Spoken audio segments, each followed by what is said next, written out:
Hello, everyone, and welcome to the Beacon of Light podcast tonight.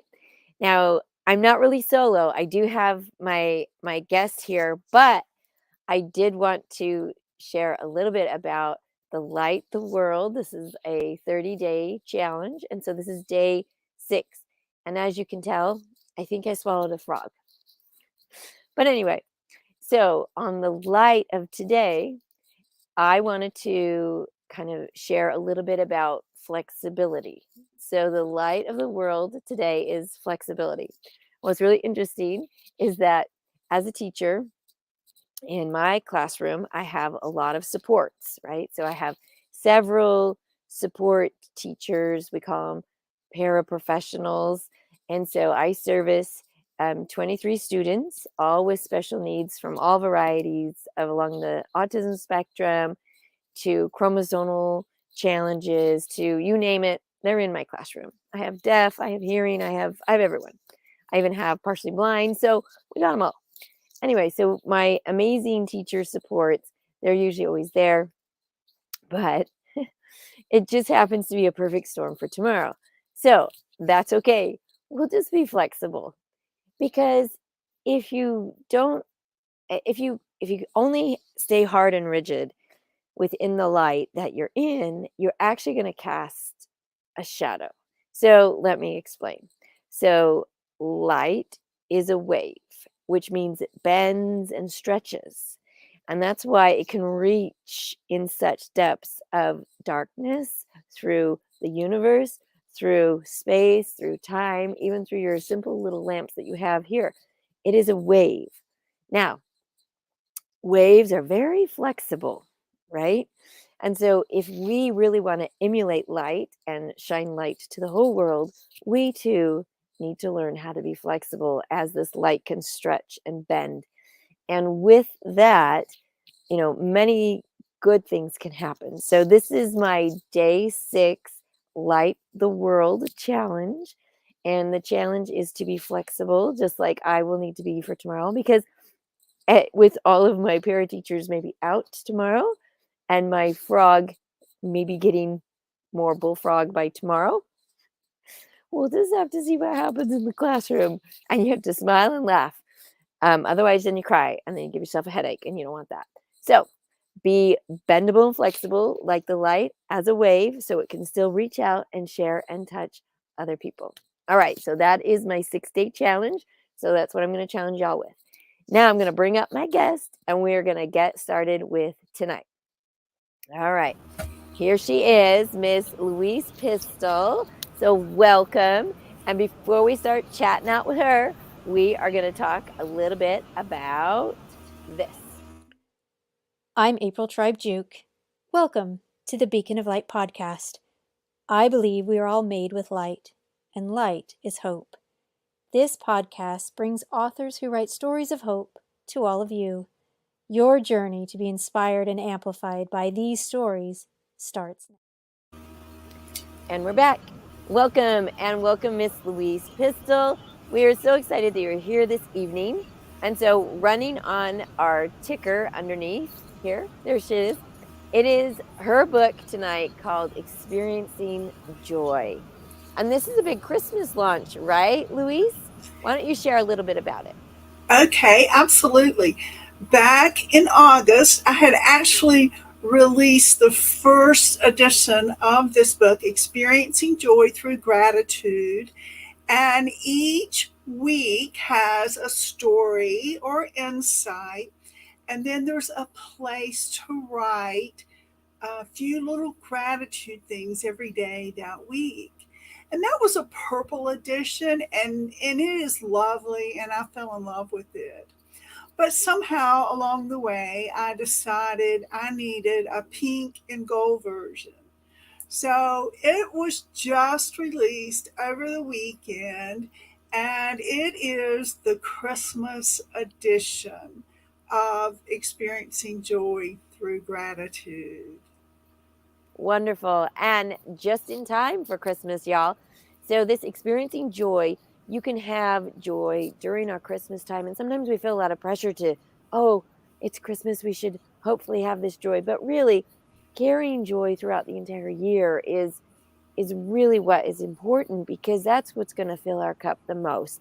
And this, again, is her book, Experiencing Joy, and it is a pink and gold edition.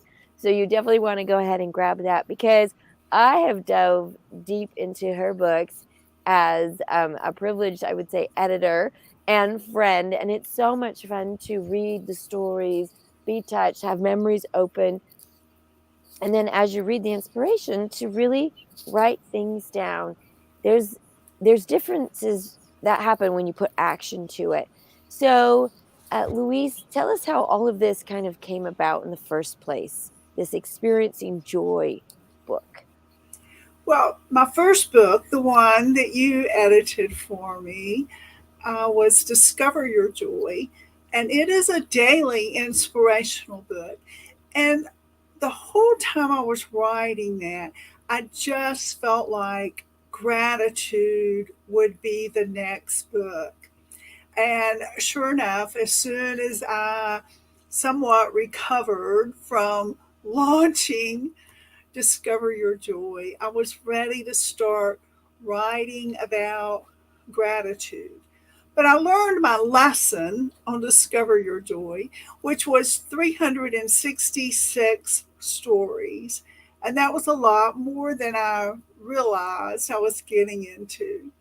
So this one is a weekly book, and so it is 52 weeks, and it goes through the calendar year. It has spring and fall and holidays and addresses all of that. So it was the next thing. And in reality, I have said maybe it should have been a prequel, because one of my favorite sayings is that gratitude is your pathway to joy. So maybe I should have started with gratitude, but they're both out there now, both joy and gratitude. And I hope these are books that can fill up a person's life with positivity. Yes, I agree. The positivity that happens with joy, it comes through the gratitude. You have to start to count. Okay, so I have a little story. So I shared this yesterday. It actually happened over the weekend. So my son, he lives with us, and he lives in a little trailer, and we were not home at the time. And my son took some medicine that got stuck in his throat, and he was choking, and he's alone in the trailer, and there's no one at home. Well, what's really interesting is that the door of his trailer faces our neighbor's driveway. And our neighbor leaves at like 6 in the morning. He is out of there. He's working hard. But he came back at the same time that my son was choking. And my son staggers out of his little trailer, and the neighbor's there, and he's, trying to sign, I'm joking, I'm joking. And the neighbor ended up doing the Heimlich maneuver and getting around him, and he, shot out that medicine, saved his life. Woo! And, he tells me the story, and the whole time I'm like, okay, yeah, okay.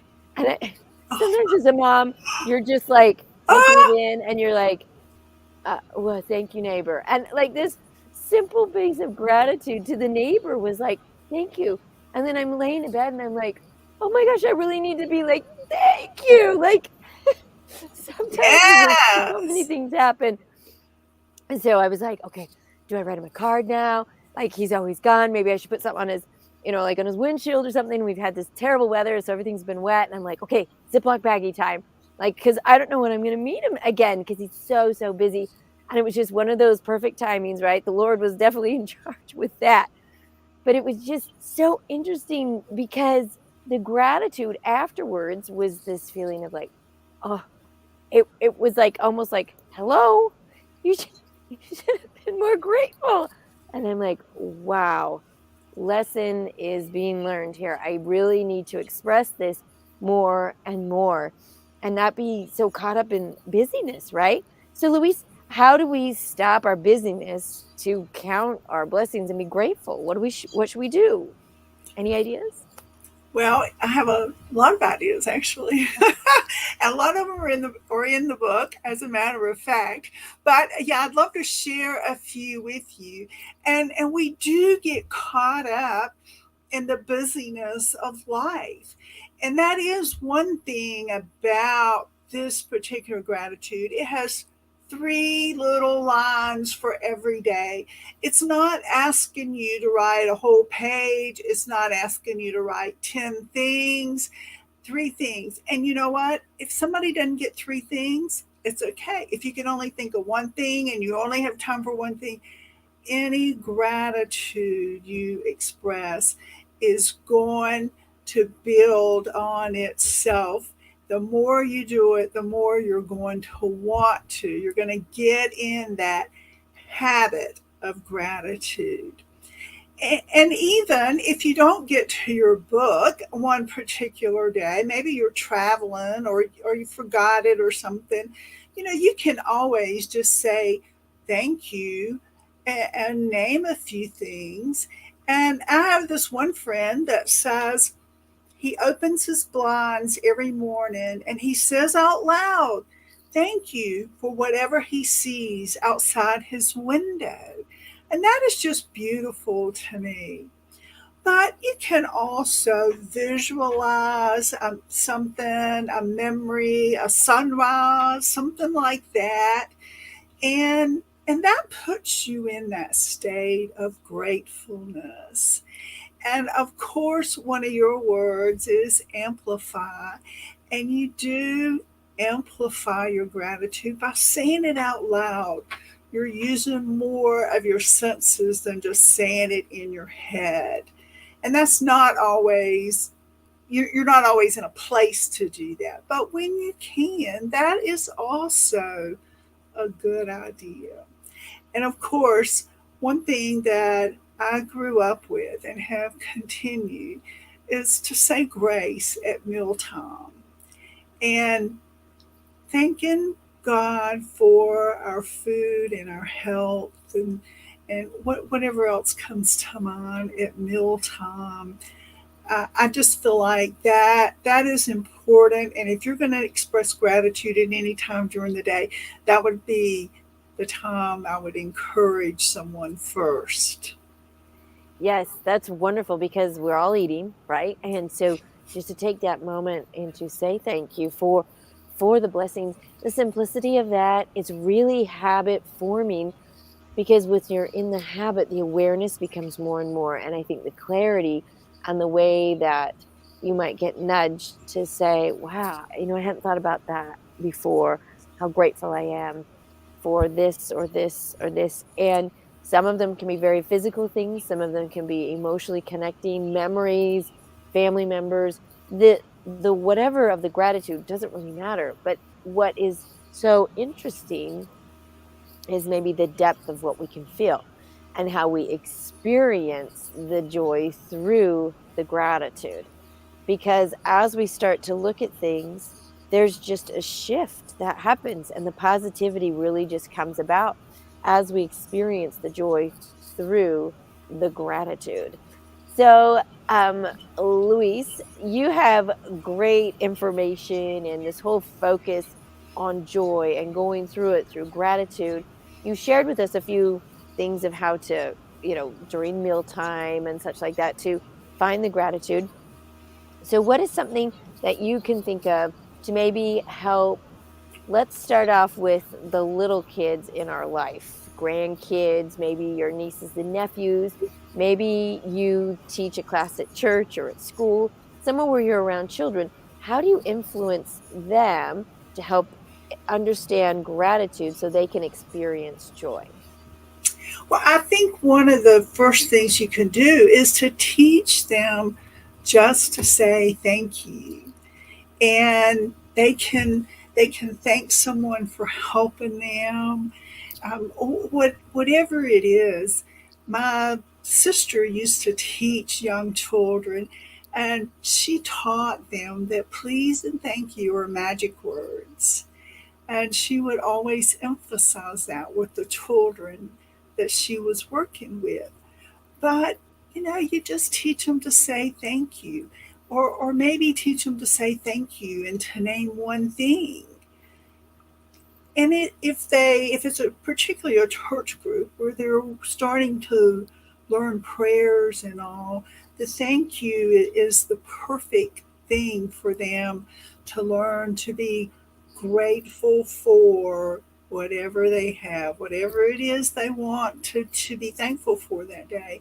And oftentimes that's family and home and food and some real basic needs. But we learn from those children to be grateful for those basic things because as adults, we often think if we're going to make a gratitude list, it needs to be something big and earth shattering, and it doesn't. It's the little things.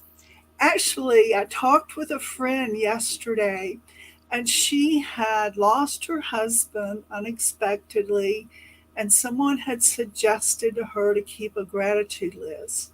And she was telling me about the one night that the only thing she could think of was blankets. And that's a very basic thing for most of us is to have a blanket. But that night, it was a cold night, and she was appreciative for her blanket. So, even the most basic things that sometimes the children will remember, as adults, we don't remember that. That's very true. The idea of having that basic part of our life is really, really important. It is foundational because so many things can jump off from that. As a matter of fact, tonight was kind of just another little simple thing. Um, my daughter, who works a lot, was actually home tonight, and she actually shared a meal with us tonight, which wasn't usually that happens on a weekend. So it was just kind of a regular Tuesday night. She happened to be home, and I just was like, "Oh, thank you." And afterwards, send her a quick text because I know she'll be out busy and things, and just thanks for taking time with the family. And it's the small stuff that builds up to the big things. It's never anything overtly grand. It's always the tiny bits of sand that build up our memories and our hourglasses to help us experience that true joy, for sure.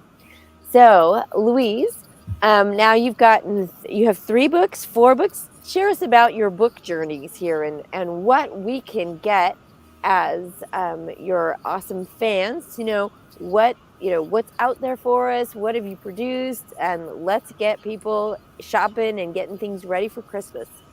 Okay, absolutely. It started with Discover Your Joy, the daily inspirational book. And then from that came a couple of versions of this particular gratitude book.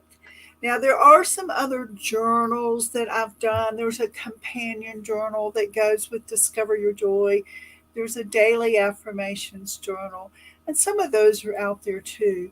It's all on my website at louisepistol.com, and everything is there. Of course, this pink and gold edition of Experiencing Joy Through Gratitude is my latest release and the one that I really am working towards as a Christmas edition.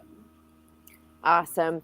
And so I hope you all good out there and grab one of these and really start your time with Christmas experiencing the joy through gratitude. That the idea is like, oh, November's finished. Stop being grateful. That's just silly, right? The whole concept of being gratitude, if it is foundationally within your life, so much more really can move forward with so many things. And I agree with Pam. Yep, that gratitude journal is just awesome. There are ways to think about your life that maybe sometimes a perspective, a journal, a book, a prompt, a friend just might, snap things into place. And that idea that troubles still happen, people still pass on. In fact, today, a man that's been highly involved in a lot of our communities passed away from brain cancer. And it's a day where you think about, reflect, remember, and feel gratitude for their life. And of course, I'm, within circle of influence, I'm removed from, not I'm not immediate family and I'm not best friends, but there's still an impact and a ripple that goes outward. And I was thinking about it as sometimes I believe that all of us have light within us. And as you're adding in that gratitude, it is the fuel that can help to keep your light always burning. And the amplification is as we meet each other, we stretch and bend each other's light. For this particular man, thinking about, as it's not a light that's been snuffed out, it's a light that's just been stretched beyond what we can see right now. And as we look forward, just like the stars, that light we can't read by, we can't grow food with, but you can still see, appreciate, and wonder about and remember. And so their light is not gone, it's just stretched beyond. And that was a really kind of a neat way to think about his life and the impact that he's had with millions and millions of people. So it's just really interesting that your sphere and influence of life, your gratitude can stretch out further than you even know. So, Luis, as we start to close things up this evening, what is it that you would like to finish and share with all of us tonight? Well, two comments. First of all, going back to gratitude, and of course, we have just finished out November, which is National Gratitude Month. And people were posting things they were grateful for. And Thanksgiving Day, people go around and say things they're thankful for. And my challenge to people is, can we live like that all year long? Can we be that grateful all 12 months and instead of just 1 month? And secondly, when we talk about joy, and I do talk about joy a lot, is joy is not just for Christmas. This time of year, you see a lot of things that say joy on it. I mean, the stores are covered with things that say joy, but it's the same idea as gratitude. Can we be joyful all year long and not just during December? So I want to challenge our viewers today to think about both gratitude and joy and not to limit it to these 2 months here at the end of the year, but to try to live in that state of gratefulness and joyfulness all year long. Wonderfully said. Well, everybody, thank you so much for being a part of this evening. Thank you so much, Louise, for sharing with us this experiencing joy through gratitude. And I hope to see more and more joyful things come from you, because your opportunities to give us and bless so many people with the idea of that simplicity and remembering and taking some action so that you can move things forward within your life that have that joy is truly a great possibility. And I agree. Pam says, yes, do a year round to be grateful. That would Yes, be quite the absolutely. challenge. Yes, yeah, I agree. I agree. Thank you, Pam, for being here and being supportive. Thank you, Luis. And thank you so much for everybody who is part of the Beacon of Light podcast this evening. We are super grateful for all y'all. And Luis, best of luck with that cool pink and gold book. And everyone get out there. You can buy it at her website right there, louisepistol.com, as well as Amazon and Barnes and Noble and all of the other places where you go and buy books. So get out there today, find out how you can experience your joy through gratitude and support an amazing author in the process. Thank Thanks, you. everybody. All right, we'll see you later. Bye bye.